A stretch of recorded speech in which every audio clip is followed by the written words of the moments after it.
Well, I'm going through all the 2-year-olds. Now, this is an important video because there's going to be a lot of horses turned out over the next week or two, and I want to make sure that everybody knows who they are and why. Horses we're going to continue on with. I want to talk about where they're at, what our plans are with them. So, and 2-year-olds that are coming back in, when are they coming back in? So we'll start with AC Swan. A break yesterday in a qualifier. This filly's really starting to get under my skin. Just got a bad attitude, to be honest. And I haven't talked to Jim since the qualifier yesterday. I just looked up the results, had the 2-hole run at the gate. You know, there's no real need for it. This filly's got a pretty honest-looking gait, and for her to go out and just make breaks, I'm very interested to see what Jim thinks of her mile yesterday, what went wrong, and how do we rectify it. So I don't have an update on AC Swan, but I will soon. Affection out in the field, and will remain out in the field probably likely September 1st. Probably the middle of November, end of November, we'll bring her back in. Alibaba races tonight at 8:30.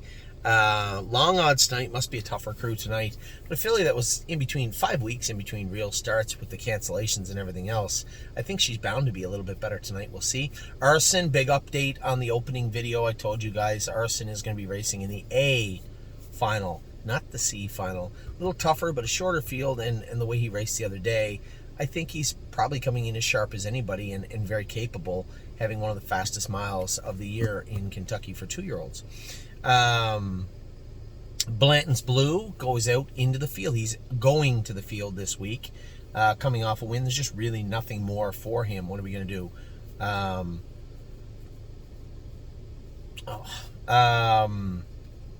Bring him back sharp. You know, we're putting him away the right way. Hopefully he comes back the right way, and hopefully his breeding shows up next year. Blanton's Blue going out a winner in 2023. Born to Dance has got some work to do yet between whatever we choose to race him in Delaware and that race that has been filling at Northfield. We'll see how this plays out. The horse just doesn't seem to get tired. He seems to get sharper and sharper. Earplugs in, winning the other day in 57 and looked good doing it. So should have a lot of fun with Born to Dance still before the end of the year, or before the end of this fall. Right? I'm not going to race him forever. Don't talk about Bruno. I'd like to race him through the end of the Prospect Series and then put him away sharp as we can. Did not know. I got to tell Jacob and his dad, actually, we sent Did Not Know over to Ontario to train back on the 5/8. Thought it'd be a little easier than going here on the half-mile track with her, so it made all the sense in the world. We had the truck going. I said, you know what? We'll train her back with the other horses, especially since they are training back right now. That entire set will be starting at the same point in time, and be able to train back. It made all the sense in the world to me. I jumped over her to get to Don't Talk About Bruno. Now we're talking about Drebin. Drebin is out in the field. We'll leave Drebin out in the field till the middle of November. You might even see me bring Drebin over here to Ohio to train him back. I just want to keep a close eye on this guy throughout the fall into the winter. Easy in the Turns is training back now. Somebody said, well, you don't really give many updates on Easy in the Turns. There's nothing really to update, guys. She's jogging. She's training the odd slow mile. She'll continue to do so, and we'll have her ready at some point between now and the first part of December. I suspect you're going to see Easy in the Turns be ready. She's not going to be ready for any of those October stakes. I don't think there's any reason for that. We just want to see her come back, look competitive, look sound, do some work, and then if it looks like she's going to be really good, put her away for a little bit and bring her back. And that's the plan with Easy in the Turns. Electric Line also is in Ontario right now. Wanted to send that entire string, those 4 horses that came back, over to Ontario, train them back on that 5/8 mile track. We'll see how he trains back also. Flash Fly's out in the field. She's going to stay out in the field till middle towards the end of November. George in the Jungle went out to the field. Swimming was good. The knees look good. Turned him out in the field, let him relax for a month, and we'll bring him back in. He'll be coming back in middle of October, I suspect. Great Bet. Yeah, he got beat the other night, and everybody had a reason why he got beat. Here's why he got beat, because he can't pace 26 seconds on the end of it. That's why he got beat. If they go in 57 and come 26 seconds, he will be 7th. If they go in 2-1 and come 26 seconds, he will be 7th. And if they go in 54 and come 26 seconds, you guessed it, he's going to be 7th. So he's a nice horse. Mohawk is not really in our favor with this guy. If we get to a 5/8 or a half for a grassroots would be better, but I don't know if you're going to see any of those from here on in. He'll finish off his season. He's been a pretty nice horse for us. He'll finish off his season, and then we'll put him away and bring him back good. He's been a pretty decent 2-year-old. Raced great. In fact, the only time I think he's missed the board was last week in that grassroots event. So we'll see how he finishes off his season. Gypsy Hill, little curb popping on this guy, not shocking. It's easy. It's unlucky. That left hind was bothering him for 3-4 weeks, and he gritted through it. He won here in the Sire Stakes with that left hind bothering him. It's not really that shocking. He little curb come right hind. We'll crowd that up, get him sharpened up, and he will race likely in the last, because he can, in the last Buckeye event. That will be in Delaware. And put him away. He's been a decent colt for us this year. The most unfortunate part was that we made the final. Had we made the consolation, he probably was a winner last night or close, and then patched him up and had him real good for the Buckeye final. He probably would have been good there too, really good there. So missed opportunity there. There's not much we could do. We tried our best to fall out of the Sire Stake top 9 list, but we just couldn't. So we didn't. Hallie in the Clouds, I thought she was back in jogging. She should be. I know that they were in transition of moving all the horses around. There's only so many stalls at the barn. At the Turnout Farm, there's only so many stalls at the barn. They were looking to transition everybody. So she is supposed to be back in. If she's not, she'll be back in this week. I'm Fancy Like a winner last week. She drew the 6 hole here this week, coming for... Ooh, that sucks. I'm watching the updates come in. It's obviously NFL, so it keeps popping up on my iPad. I'm Fancy Like has had a great season. I think she'll cap it off. She still has a race in Delaware, and she made the consolation, I believe, she might have made the final for the Buckeye. One or the other. So she still has racing left. Also, insider trading, Keystone Classic on Friday. The biggest frustrating part to me is I can't be there. I'm going to be at the sale in Ohio on Friday, so I got to call my brother Mark and ask him if he can go. But as I said, there's lots of people that have done well for us out of the bullpen lately. Out of the bullpen, as I like to say, Brady Brown looked great the other day, doing some great work for us, as did Chris Lems. So, and any of those guys up there, Hunter's done a great job, Dave Pallone, any of them. But I am a little protective of insider trading. There's nothing I can do. I'm really between a rock and a hard place here, and I have to be at the sale on Friday. International Spy also went back home training in Ontario. We'll see how he progresses over the next little while. Irresistible Sun, last night his only flat mile of the year in one of the biggest races. Now he gets another crack at them. He does get to race in the Buckeye final. So we'll see. We'll patch him up, figure out exactly. I know he had some mucus, but it wasn't just that. He just seemed to have a power outage last night. So we'll get a look at his blood, see if there's anything going on there also. J-Port Beach Boy, they said, he tied up and we can have... I said, no. Hold the phone. Turn him out. J-Port Beach Boy's bred very well, shown some speed this year, done some good things. Did tie up the other night, and it looks by the blood that it was the night of the race. So that's it for his season. He's gone out to the field. I think it's only fair to him. Lonely Lakewood's not, though. We have the Keystone Classic on Saturday, are the Colts, I believe. So we'll have the Colts going Saturday at huge update coming up also. Saturday at the Meadows. I'll talk about Memory in a minute. That's the other Colt that's in the Keystone Classic. Lovers Play. I couldn't believe it. Mike sent me a video of her out in the little round pen beside Northfield Park. They get these tiny, tiny little paddocks, which is good for her.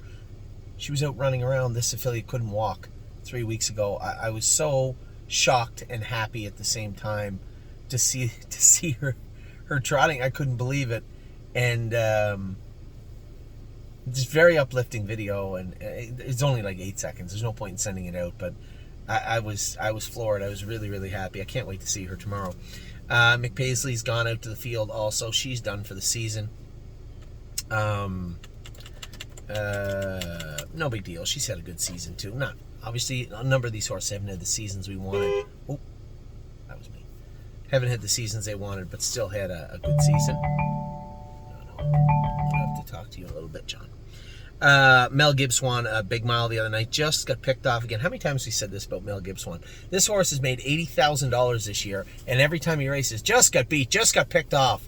He did win the race in the Indiana State Fair, but he's been so good this year, and still has another Sire Stake race and the final coming up. So hopefully a big finish to the year for Mel Gibbs coming up. Memory and Imagination. Now here's the kicker.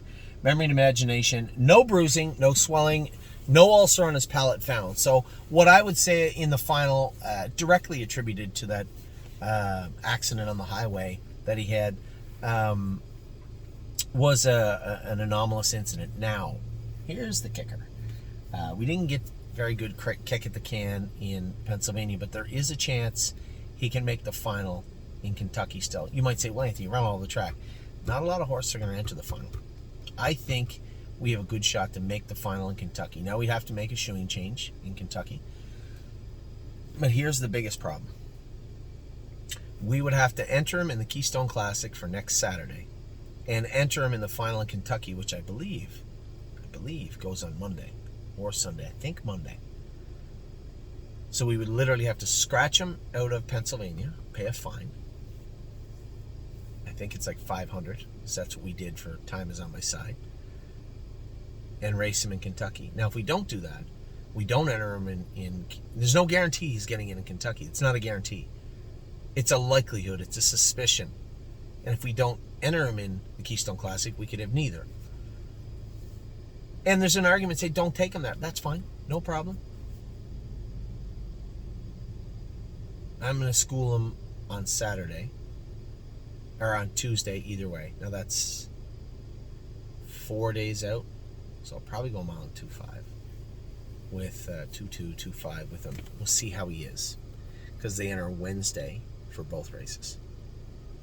So we might luck out. We may know that he's getting in the final in Kentucky and then just take him out of the Keystone Classic. Or we may know that he's not getting in Kentucky, which we just don't enter him in Kentucky. Don't worry about it. But for right now, we are in a little bit of a pickle. I think that his race in the Poconos was directly attributed to that long, horrible day stuck on the highway because of an accident on the highway. I think he did displace that day. The bruising in his palate was pretty obvious for a horse that's never really done that before. So I think we do race him in Kentucky in the final. That's my take on it. My 2 cents, I believe we should. It's not that the year is worn on and he's just tired and now he displaced. No, I think it was because of that traffic accident. And I think this is the same horse. Yes, his shoes maybe didn't cooperate with him in Kentucky and he made 2 breaks. Still trotted him 56, by the way, in making 2 breaks. And looked so good in the Sire Stakes before that. So we have a week with arson and tactical mounds of moving horses around. And I think Memory and Imagination is another one also. So that's where we're at with him. Militant did finish 10th in the final. Is going to make the final. I hope he doesn't finish 10th in the final. Did make the final. It's just been a step back, right?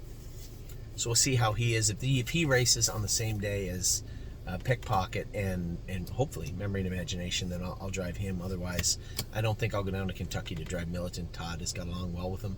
Hopefully he can drive him. Where does that leave us here? Mounds for All. Here's the poor bugger. Trots 55-4 the other day. 55-4. 27-4 on the end of it. No money. Mal Gibswan beat ahead 56 and a piece and gets a big chunk of money. So poor, we've always had the horse. We always talk about Yes, how he was like kind of always Johnny on the spot, drew the right division, got the good trip. The favorite makes a break or gets locked in, and now the exact opposite for the Schlepp here. For the Schlepp, Mounds for All, just can't catch a break. The poor bugger, and he'll race in the Consolation, and we'll put him away, right, and hope that he races good next year. Also, his sister certainly did. No Chance in Hill, back jogging. We still haven't crowded that leg. And I think Mike said he was going to, maybe he did it Saturday. I don't know. I'm going to ask him. I saw him on the track, though. He looks good. Oh, Snap You is good also. Though both those horses will probably be trained down a little bit more and then turned out to the field for a month. That's the plan with both of them. Paycheck Princess is out. We'll bring her back in a month or so and train her back up and race her this winter. Pickpocket made the final. I'll race him in the final. I'm going to go down to drive him for sure. He'll race for 100, I think. Next week. Prince Charmer is in to go Tuesday or Wednesday at Northfield Park. He should do well also, I hope.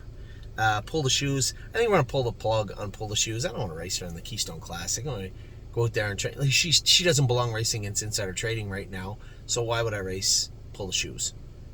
If they're going to go with 2 short divisions, all right, fine, maybe. But I don't think so. I think she's probably going to find herself going out to the field with the other guy, Blanton's Blue, this week. Punch the Clock looks, oh my God, she looks so good. She almost kicked Jason Merriman the other day. She looks great.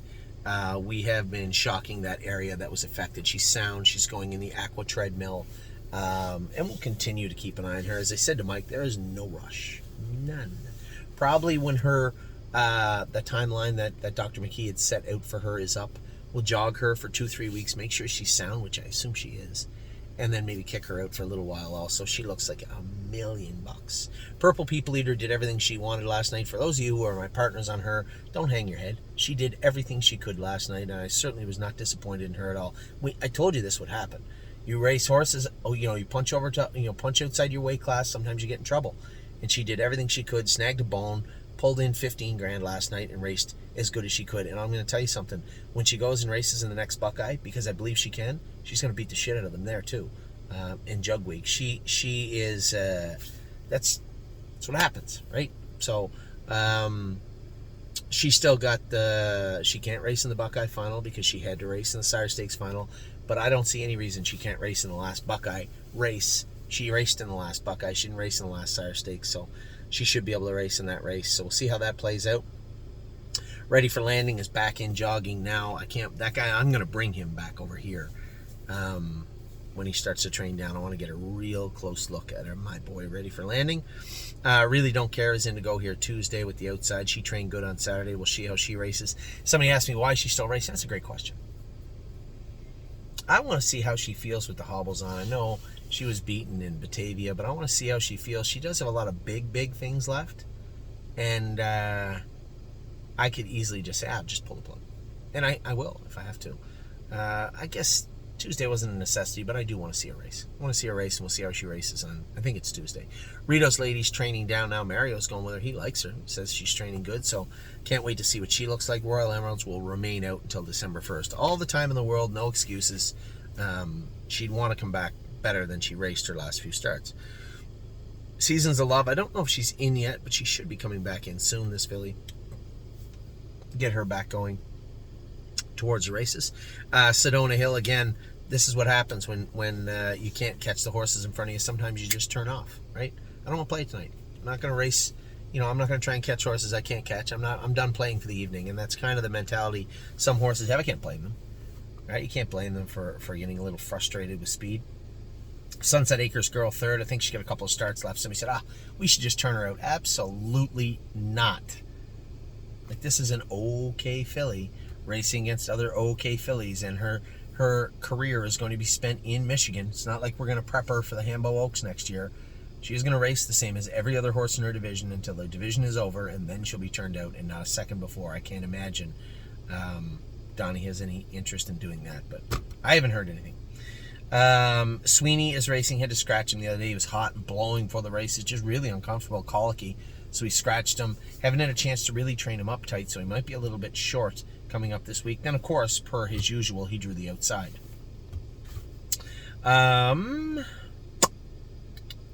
Third and six went back to Ontario. A little fresh start for him on a bigger track. He's going to train down with the other three that come in at the same time. They're in Ontario right now. Time is on my side. I believe was castrated Saturday. We're going to wait for that castration site to heal up, and then he's gone out to the field for the fall. Vaquero Blue Chip. Pretty well done. I told Tim if they're going to have 3 divisions of the Colts, we can race them. Otherwise, he's done for the season. So he's trained up. We're waiting to see if they're going to have 3 divisions of the Keystone Classic. If they go with 2, it'll likely be Memory and Imagination and Lonely Lakewood, unless Memory ends up in Kentucky. There's a lot going on with the Keystone Classic this week, but they'd have to have 3 divisions for us to enter Vaquero Blue Chip for sure. I just think the horse had a good year. He's going to be a really nice 3-year-old. I'm leaning towards not racing him, but I will commit to waiting to see the division list for the Keystone Classic. Victory Blue Chip out in the field. He'll stay out in the field for a while. Watch Your Mouth is going out to the field. He's all done for the season also. Widespread Panic is going out to the field. They schooled him and he run the other day. I just said, that's enough. That's enough. He looked good his first 2 starts. I'm not going to aggravate the horse. I think he has tons of speed. I think he's going to be a really nice 3-year-old for us. out to the field. I'll bring him back in 6 weeks or so and start him back up. So those are the... I almost did it again. I almost did not mention Winter Bells. Scott Coulter said she raced good the other day. He was happy with her. He said he had to check her real good in the last turn when I think it was Tyler Jones, come out in front of him. He said once he got her back going, though, she was pacing good down the lane. He was happy with her. She's got a start or two left, and then we'll send her out to the field also. Obviously a disappointing season for her, but not horribly. Just from when we watched her train down, it looked like she had a lot to offer and really didn't show up as much as we hoped this year. But it's not the end of the world. So she'll go out in the field probably after a start or two more. So there's a look at all the 2-year-olds, all the 3-year-olds, all the racehorses, everything going on. As of right now, we have 1, 2, 3, 4, 5, 6, 7, 8 2-year-olds, or yearlings already. We already have 8 yearlings going into sale season. That number will multiply, I'm sure, by a factor of 2, if not 3, by next Saturday. Friday's a big sale for us. So again, thank you everybody that have got involved with the buckets already this season and gearing up for the Ohio sale. I see we have 31, 34, 31, 33, and 38% of the buckets left. I hope you guys scoop up the rest of those shares as we head into Friday's sale. So with that, I'm going to let you go. I hope you had a wonderful week. I know it wasn't the weekend we wanted in Ohio, but you know what? Still a good year so far, and still lots of racing left, even here in Ohio. So with that, I'll talk to you soon. Take care. And who do I got tonight in that pool? I gotta check. Amy signs us up for an NFL pool every year. I forget who I have tonight. Whoever I have, good luck.